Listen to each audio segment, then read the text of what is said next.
What's good, YouTube? Naturally Unprofessional back with another video. This video is about Storyteller, the Boondocks Misunderstanding Sensitivity. This world is very sensitive. We all know this. And it seems like it's getting more sensitive with new groups and everything. And I never really thought about how the Boondocks is going to transition to this generation now. Because the Boondocks, what? It was like 2007, 2008. That's 12 years ago. That's a whole different time from now. So let's see how the Boondocks Misunderstanding Sensitivity. Let's get into it. With the Boondocks coming back, there's a topic I often hear people talk about with its return. I've loosely referenced this concept in the past, but I've never truly dived into the implications of it. Sensitivity. You man are too sensitive for the Boondocks. You guys better not cancel the Boondocks after one episode when Riley says you gay. Alphabet Club better not. All that noise, right? It's always been fascinating to me to see the audience behind the Boondocks say things like this, knowing the influences behind the show and the politics surrounding it. I'm not going to waste time, let's talk about it. Alright, now I need to think of a really cool way to open this video. My nigga Storyteller, man. One of my favorite YouTube channels, man. Just the way how he breaks shit down, nigga's icon. Sensitivity in relation to the Boondocks is fascinating to me because of how much history the series has with the concept. The Boondocks has been banned in multiple newspapers multiple times for multiple different reasons. This can range from Aaron's criticisms of BET, Condoleezza Rice, post 9/11 America, the media, and the Bush administration. The Boondocks were censored because media outlets wanted to control what their viewers were seeing. These were networks, businesses, distributors. Don't get it twisted. The media you see is controlled. Politics now, as usual. The Boondocks has a history of dealing with censorship. It does take a strong stance on the idea of free speech. The problem with restraining speech is who gets to set the rules. If it's only okay in a certain time and place, who gets to say what time and what place? Bill Cosby? And before I get into progressive politics, low key, he right though. Like, freedom of speech is very important.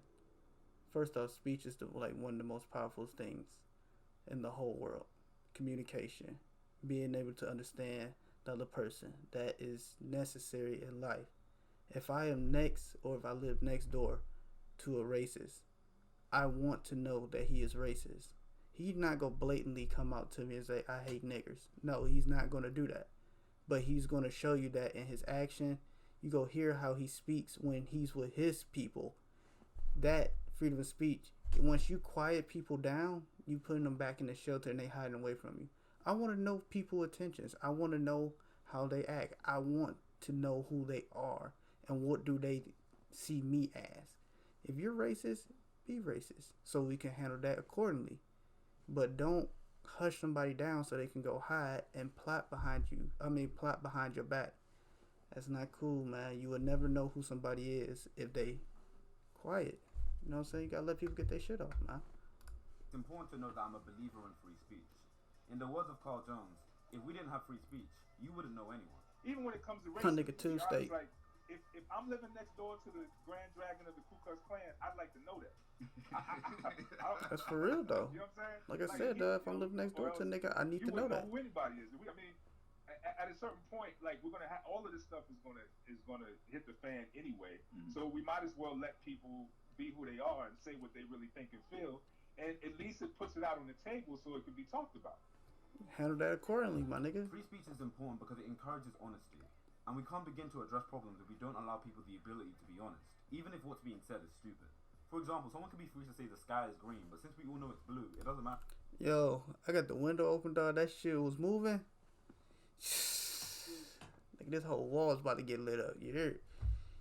Or someone says it's green, because the collective population knows it isn't. The key thing I want to hone in on here is the fact that the people censoring the Boondocks and banning it were these big companies, typically because Aaron targeted them.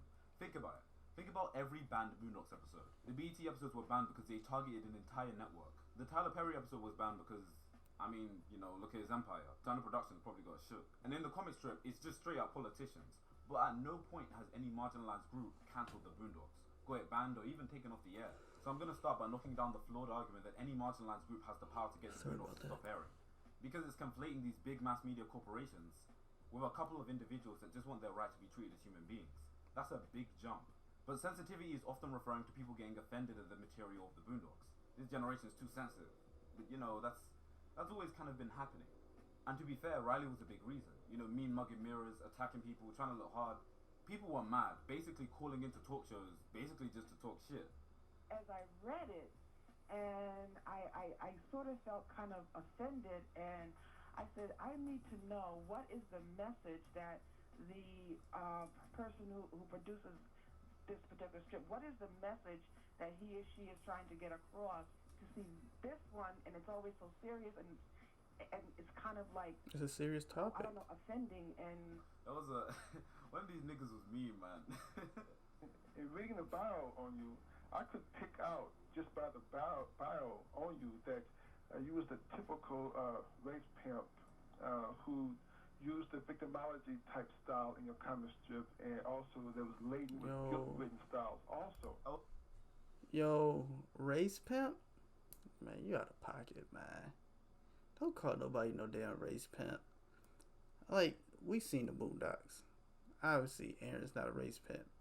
What he doing is he using serious things, sugarcoating it with the kid's image, but it's entertaining at the same time. Like, that is a hard thing to do, to be entertaining and give off a powerful message as he do, but using kids in a way so it can be less confrontational, I should say.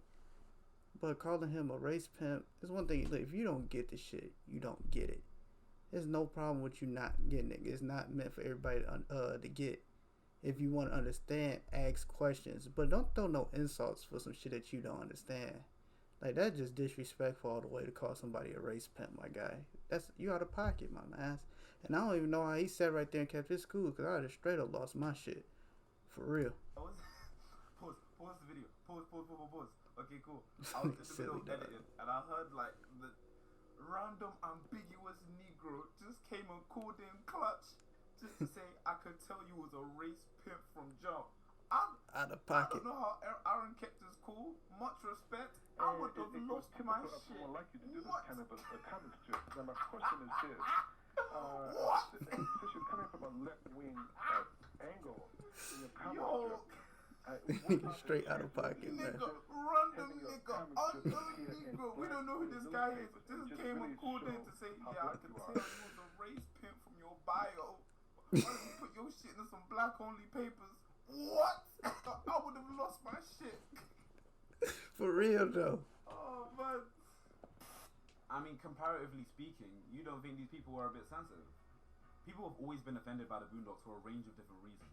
But the argument that people are more offended now than they were back then is just kind of ignorant. So what is it really?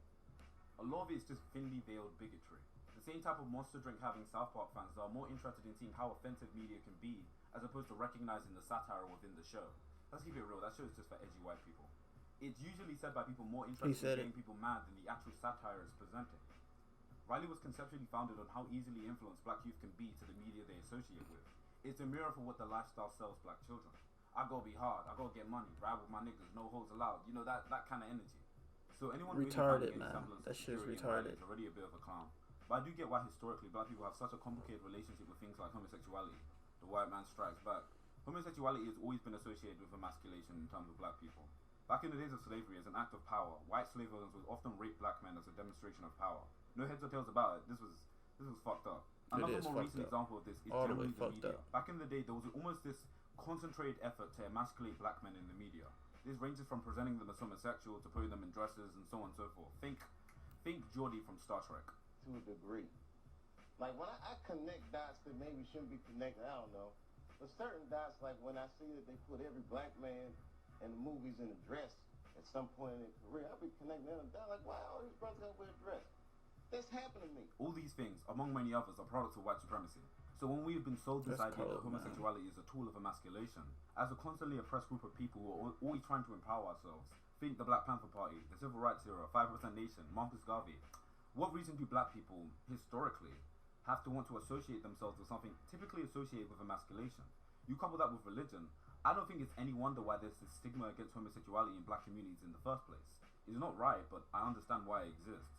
But more so a strong desire to distance ourselves from something conventionally portrayed as weak and frail. However, in doing so, we've created a somewhat toxic hypermasculinity that manifests itself in homophobia. In an attempt to empower ourselves, parts of our culture have subjugated another marginalized group to discrimination. and that's not really right. I also think it's antithetical to the Boondocks' vague left-wing affiliation to be so directly opposed to these groups in the first place. Huey is named after Huey P. Newton. Everybody knows that Black Panther co-founder, radical socialist, revolutionary, that is who Huey is. But Huey P. Newton has spoken about feminism and gay rights liberation in the past. We must gain security in ourselves and therefore have respect for the press. We must use the same races as the white races just against our people.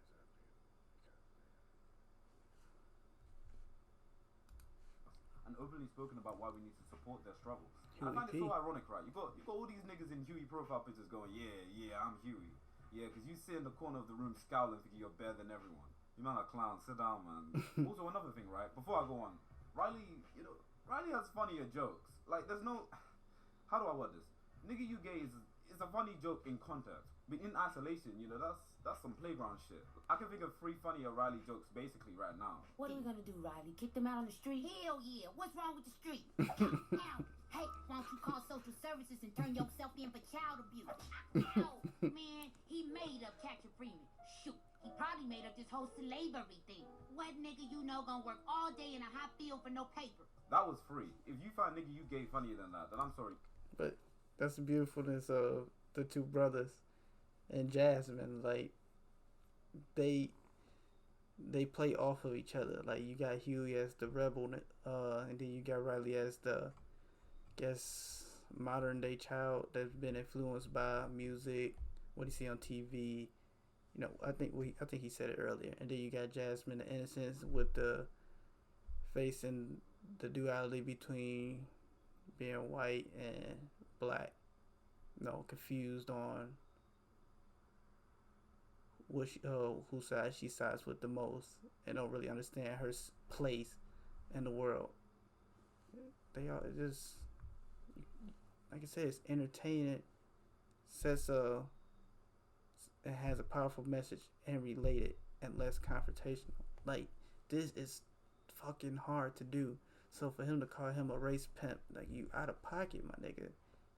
You write some shit like this, and you make it better than what he did, and as entertaining as what he did, and then you see why he did what he did. You're 12 years old. That Some shit got people me might tight. hold their rights to some of this though. The idea that the media they consume to shape the way they view the world is blasphemous to some. Alright, let's talk about us. The war on drugs. The war on drugs was a scheme made to target black people, and the media played a big factor into it. President Nixon's advisor says, "You want to know what this is really all about? The Nixon campaign in 1968 and the Nixon White House after that, they had 2 enemies, the anti-war left and black people. You understand what I'm saying? We knew we couldn't make it illegal to either be against the war or black, but by getting the public to associate the hippies with marijuana and the black with heroin, then criminalizing both heavily, we could disrupt those communities. We could arrest their leaders, raid their homes, break up their meetings, and vilify them night after night on the evening news. Did we know we were lying about the drugs? Of course we did." Meaning, I'm hunting niggas. That's your government. Your leaders That's admit terrible, intentionally spinning and using the media to target black people. And evidently, with all the profiling and criminal records and mass incarceration, it's working. Black people are no strangers to the impact of the media. So shut up.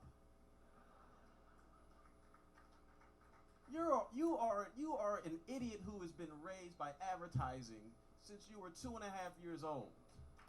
You don't know anything. But we're really arrogant enough to believe that decades of hypermasculine black media by us, and the historical use of homosexuality as a tool of emasculation by white people, haven't had an effect on the way we perceive homosexuality within our culture. We're really arrogant enough to believe that we aren't just as susceptible to being influenced and controlled by the media we consume. It's naive. A big factor of the Boondocks is reminding people to be critical of everything they see and hear. Trust me, without getting too radical and getting myself in trouble, marginalized groups like, say, the LGBT community, they're not the ones you should be worried about when it comes to the Boondocks being banned or cancelled. I'll leave it there. I mean, I'm just saying, I think Aaron could write a whole episode where Riley says nothing but "you gay" for 20 minutes straight and it wouldn't get banned. But if Aaron wrote an episode about the fact that Amazon don't pay taxes, then we might be seeing a couple more DVD exclusives. That's what I'm trying to say. There seems to be this general misunderstanding about sensitivity anyway. Yeah. So I'll even ask, what does it mean to be sensitive? It means you care about something. Here's an example, right? Back when Martin Luther King was campaigning for the liberation That's a of nice black way to people, put it. guaranteed there was a black guy out there doing this. Hey, shut the hell up, you black son of a bitch. What's wrong with y'all? That's my favorite fucking Thank God episode, for the man. white man's infinite mercy, Martin Luther King. I was happy at the back of the bus. Shut the What fuck was up, the you black sensitivity? something, I was bitch. called a nigga for years. We were slaves even. Now you complaining about being in the back of the bus. Why are you so sensitive? Muhammad Ali said nobody called me nigga. When did black people become so whiny? Why'd you have to go mess with the natural order of things? I'd have shot you myself. The key thing I want to hone in on here is how antithetical this mindset is to progression. I struggled and suffered, so everybody else has to too. Niggas basically moving like crabs. Sensitivity is basically being used as a euphemism to say, I don't care about you and your problems, and you need to get over it. Which is fine, but you know, I'd rather you were at least honest with your bigotry instead of masquerading behind the word sensitivity. Yeah. Sensitivity is not only a misunderstood concept, but an incredibly dangerous one. It implies that the individuals who speak on how they feel should suck that shit up and take that shit with them to the grave. Which is not only inherently backwards, but it's a huge facet of toxic masculinity. Now every straight man hates that word, including myself, but it's usually because it's true. Hundreds, dare I say thousands of people have died because of how vilified sensitivity is. Whether it be marginalized groups taking their own lives because they feel no one understands them, or a lack of communication that leads to tragedy. There are countless black men that could have been saved if they just had someone to talk to. This doesn't mean glorify being a bitch, but it means understanding that it's okay and healthy to feel strongly about situations that pertain to you. Especially if those issues pertain to things like race, sex, gender, and so on. Just like how a character like Ruckus' whole perception of reality has been shaped by the way he lived and the things he's seen and being a product of white supremacy.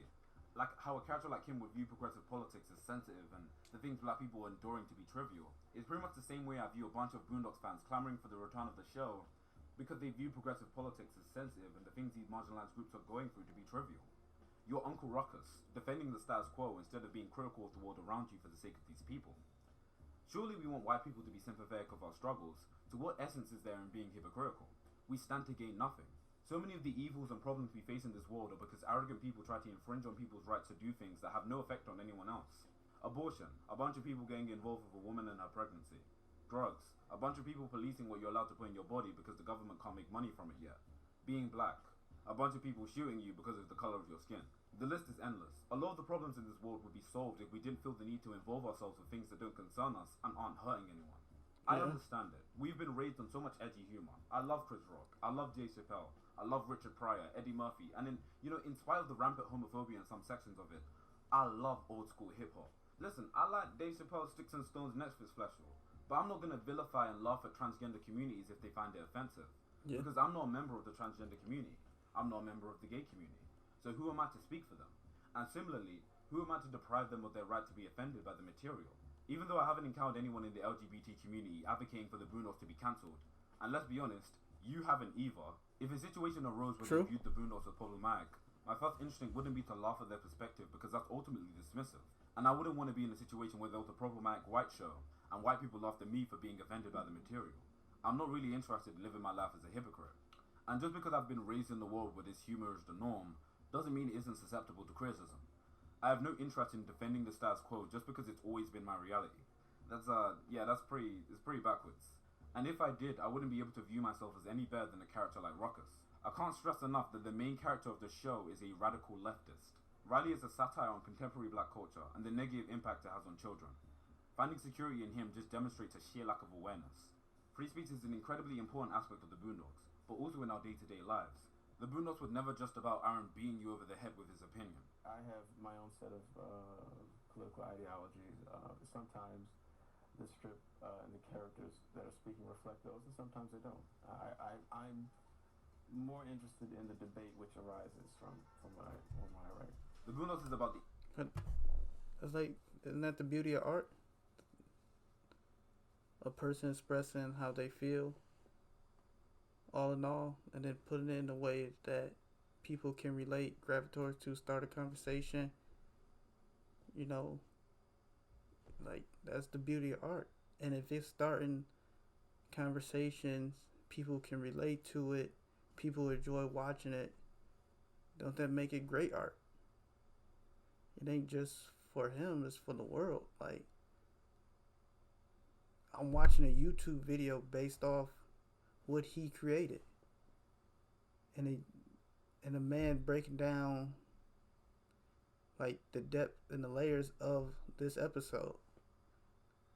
Well, these episodes particularly, but like I don't know. It's hard for me to speak for somebody that don't understand it, because I do understand what he's doing.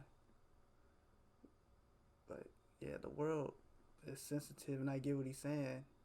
You shouldn't tell nobody how or what they should be, or what they should feel about a certain thing.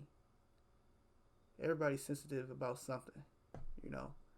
And that's why I said, when he said sensitive is basically something that you care about, I said it's a nice way of putting it, because, you know, everybody's sensitive about something, like their family.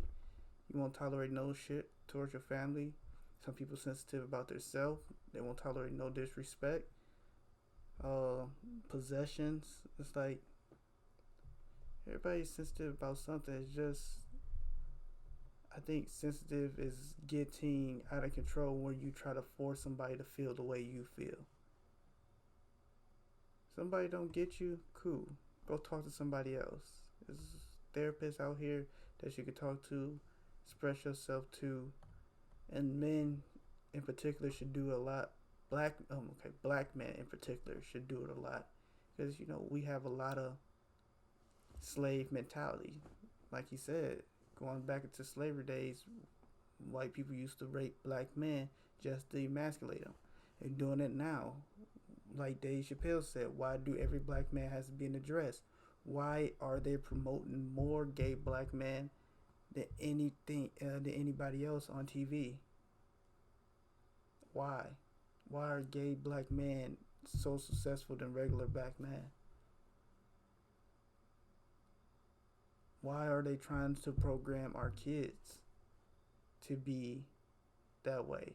It is a emasculating thing. If they can stop the black people from producing other black kids, they're going to do it. It's emasculating. Now, I'm not saying that people can't be gay or I'm anti-gay. No, I'm not. If you're gay, I'm happy for you. Have a nice life, a healthy life, with no discrimination, with no violence, with none of that. I just want you to have a peaceful life. That's what I honestly wish. But history shows that there's always agenda for the black man and the black woman. It's always agenda. It's always a stigma. It's always going to be a stereotype. And this is one of them. They're always going to emasculate us, and that's a slave mind, and this carry on through generations.